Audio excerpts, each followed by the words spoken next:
Монгол Улсын их хурлын 2026 оны хаврын ээлж чуулганаар хилцэх асуудлын тухай Улсын их хурлын тогтоолын төслийг Монгол Улсын их хурлын тухай хуулийн 17 дугаар зүрийн 17-гийн 4 хэсэг заасны дагуу төрийн байгуулалтын байнгын хороо боловсруулан 2025 оны 19 сарын 30-ны өдрийн хуралдаанаа хэрэгжлээ. Төрийн байгуулалтын байнгын хороо уг тогтоолын төслийг хилцэхдээ Монгол Улсын их хурлын чуулганы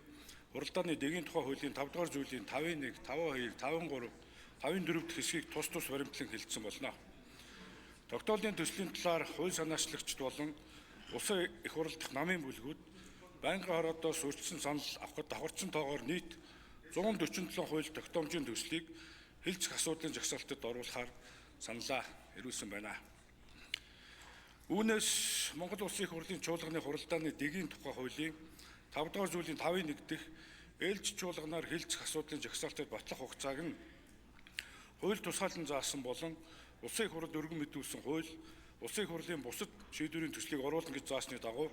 батлах хугацааг нь хууль тусгаалan заасан болон Улсын их хурлд өргөн мэдүүлж хэлцэх хэсэг хэлцүүлгийг хийгээгүй 27 хууль тогтоомжийг тогтоолын төсөлд нэрлэн заасан болно. Түүнчлэн хэлцүүлгийн шатанд байгаа болон хууль санаачлагчаас Улсын их хурлд өргөн мэдүүлсэн бөгөөд тогтоолд нэр заагаагүй хууль Улсын их хурлын бусад шийдвэрийн төслүүдийг Монгол Улсын их хурлын 26 оны хаврын ээлж чуулганаар хэлцүүлэх асуудлыг тухай бүрд нь шийдвэрлэж байхаар тогтоолын төсөлд тусгалаа. Тогтоолын төслийг хэлцэх үеэр Улсын их хурлын гишүүн Батчааргал энэ намрын чуулганаар Улсын их хурлын хурлаар хэлцэх хэсэг нь дэмжигдсэн төлбөрийн чадваргүйдлийн тухай, зөвшөөрлийн тухай зэрэг улс орны эдийн засгийн идэвхжил тэлтийг нэмэгдүүлэх, баялаг бүтээгчид очиж буй татврын ачааллыг бууруулах, тарифын бус хүндрэл саадыг арилгахад чиглэсэн баялаг бүтээгчдийг дэмжих багц хуулийн төслийг тогтоолын төсөлд нэрлэн заах зүйтэй талаар Улсын их хурлын гишүүн Сандаг Очир Улсын их хурлын хэлэлцүүлгийн шатанд байгаа хууль тогтоолын төслүүдийн үргэлжлүүлэн хэлэлцэж мөн хаврын ээлж чуулганы хугацаанд өргөн мэдүүлсэн төслийг тухай бүрд Монгол Улсын их хурлын чуулганы хуралдааны дэгийн тухай хуулийн 5 дугаар зүйлийн 5.7 заасны дагуу шийдвэрлэж хэлцэх асуудлын тов дараалд оруулахын зүйтэй талаар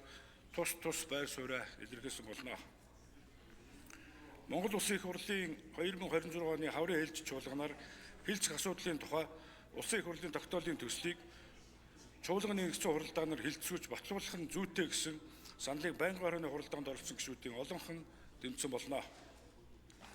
Тогтоолын төсөл болон байнгын хорооны санал дүгнэлтийг та бүхэнд тараасан байгаа. Улсын их хурлын эрхэм гишүүдээ Монгол Улсын их хурлын 2026 оны хаврын ээлж чуулганаар хэлцэх асуудлын тухай Улсын их хурлын тогтоолын төслийн талаарх төрийн байгуулалтын хорооны санал дүгнэлтийг хэлэлцсэн тогтоолын төслийг баталж өгөхийг та бүхнээс хүсье. Анхаарал тавьсанд баярлалаа.